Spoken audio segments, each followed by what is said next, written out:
The old hotel stood at the edge of town like a forgotten relic of the past. Its faded sign swung gently in the breeze, creaking as if whispering secrets to anyone who dared approach. It was a place that had captured my curiosity for years, a place with a history steeped in mystery and rumors of the supernatural. One gloomy October evening, I found myself standing at the hotel's entrance, my heart pounding with a mixture of trepidation and excitement. I had decided to spend a night in the infamous hotel, hoping to uncover the truth behind the chilling tales that had shrouded it in darkness. As I entered the lobby, a musty odor filled the air, a scent that seemed to have seeped into the very walls.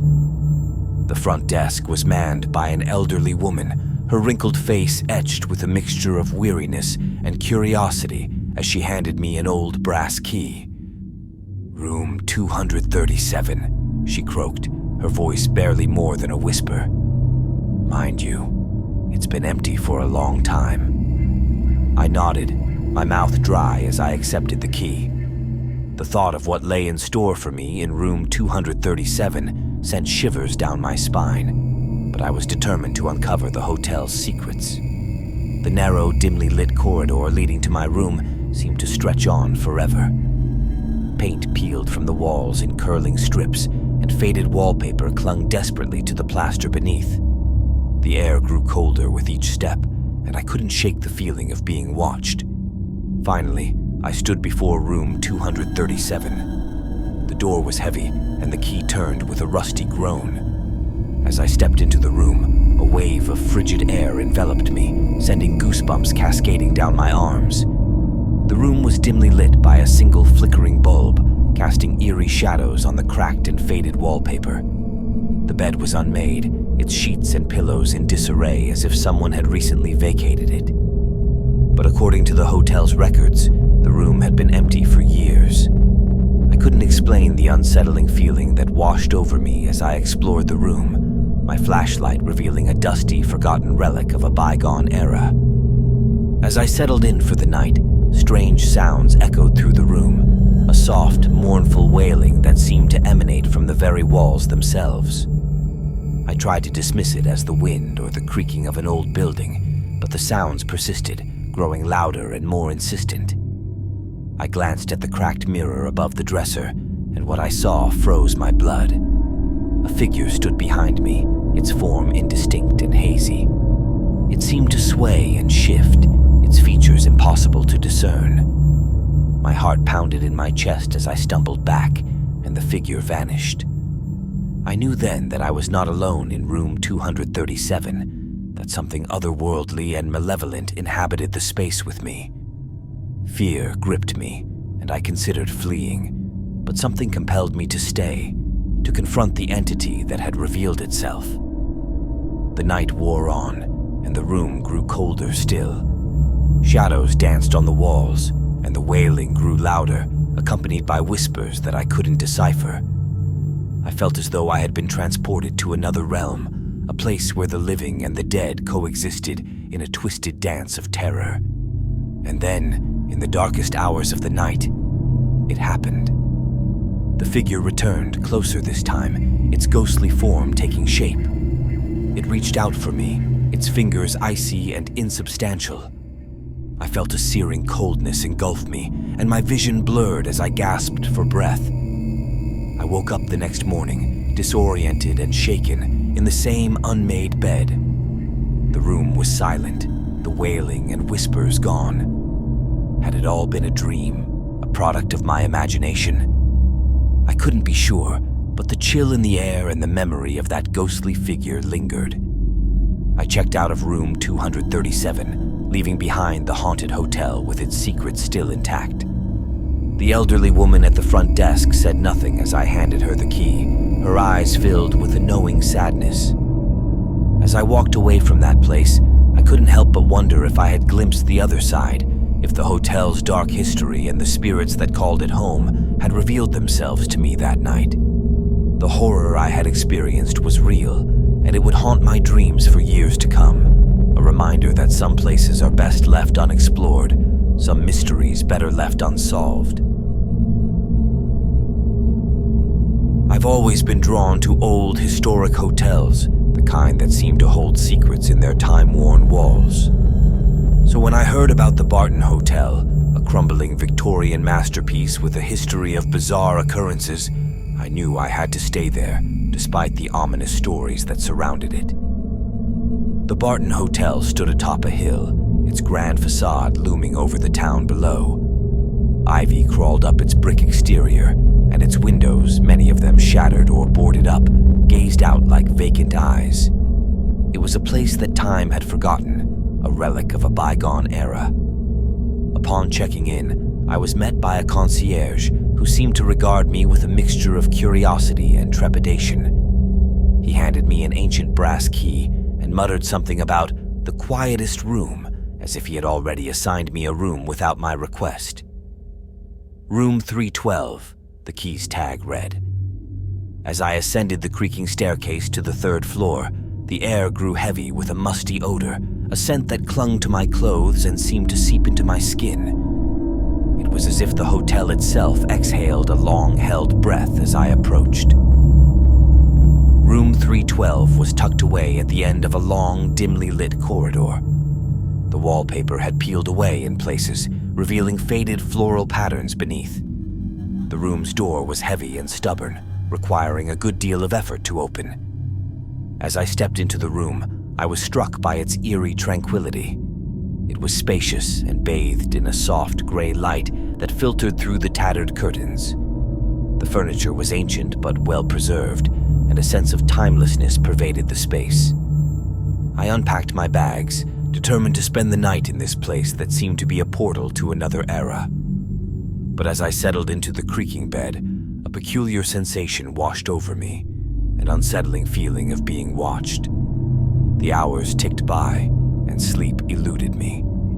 I heard faint whispers in the darkness, like distant conversations carried on the wind. I dismissed them as the sounds of a hotel that had seen better days, but the feeling of being observed persisted. It was well past midnight when I heard it, a soft, mournful weeping that seemed to come from the very walls themselves.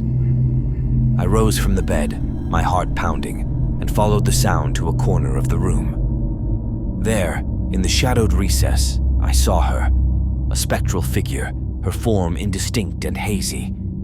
She wore a flowing gown, and her long hair cascaded like a waterfall. Her eyes, filled with anguish, met mine, and a chill gripped me. I couldn't speak, couldn't move as she reached out a hand, fingers translucent and ethereal. The room grew colder, and the figure seemed to beckon me closer. Fear and fascination battled within me, but a morbid curiosity drew me nearer. She whispered words I couldn't comprehend, a language lost to time. Her touch was like a frosty caress, and I felt a numbing coldness seep into my very soul. I wanted to flee, to escape the room and its haunted occupant, but I was paralyzed by an unseen force. The night wore on, and I became entranced by the specter's sorrowful presence.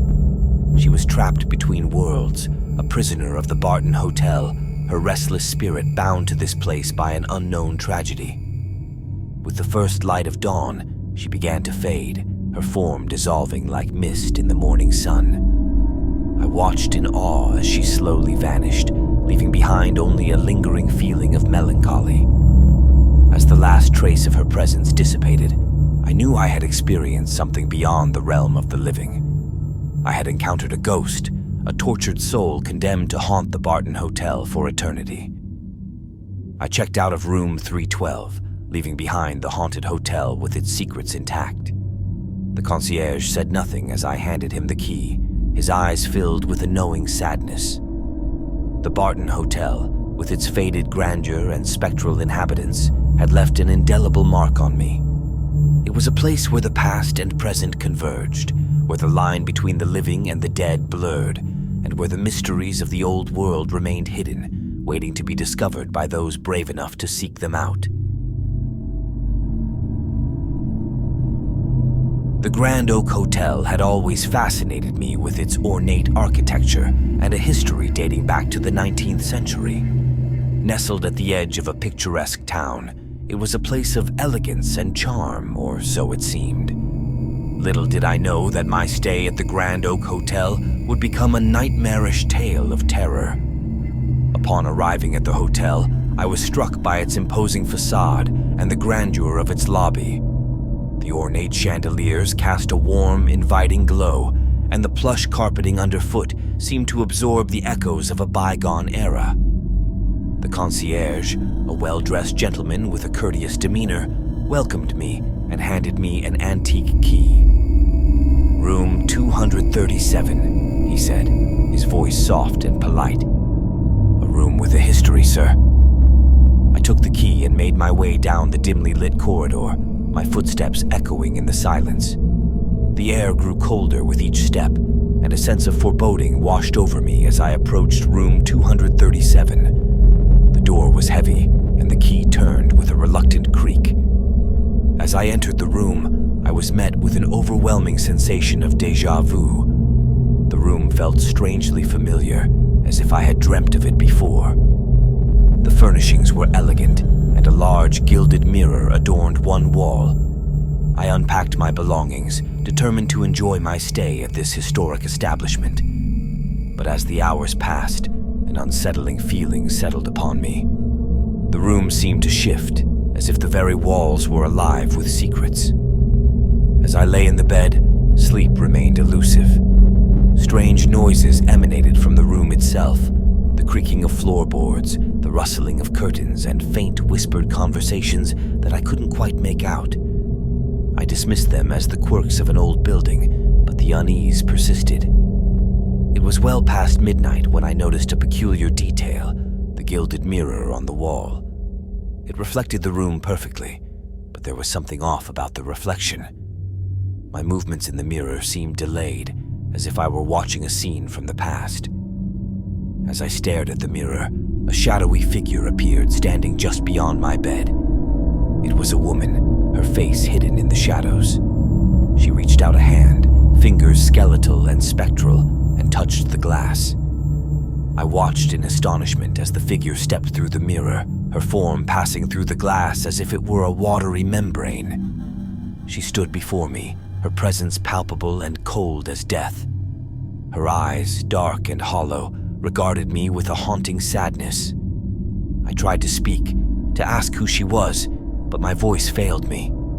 The figure extended her hand once more, and I felt an icy grip around my wrist. She led me to the mirror, and as I crossed the threshold, I felt a sensation of being pulled into another realm. On the other side of the mirror, I found myself in a world of darkness and shadows. The figure moved ahead of me, beckoning me to follow. The air was heavy with the weight of forgotten memories, and I could sense the presence of countless lost souls. The figure led me through a series of dimly lit corridors, each one more twisted and surreal than the last. Whispers echoed through the darkness, voices that spoke of regret, despair, and longing. I realized I had entered a realm between the living and the dead, a place where the past and present coexisted in a haunting tapestry. As dawn's light began to filter through the curtains of room 237, the figure guided me back to the mirror. She gestured for me to step through, and as I did, I felt a profound sadness wash over me. I awoke in the hotel room, the gilded mirror before me. The room was bathed in the soft gray light of morning, and the sense of déjà vu lingered. Had it all been a dream, a product of my imagination? Or had I truly ventured into a realm of the supernatural? I checked out of the Grand Oak Hotel, leaving behind the room with its enigmatic mirror and the spectral figure that had led me to a world beyond. The concierge said nothing as I handed him the key, his eyes holding a knowing glint. The Grand Oak Hotel remained a place of wonder and dread, a place where the boundaries between the living and the dead blurred, and where the past held secrets that could not be easily forgotten. It was a place where I had ventured into the unknown, a place forever etched in my memory as a testament to the enduring mysteries of the world.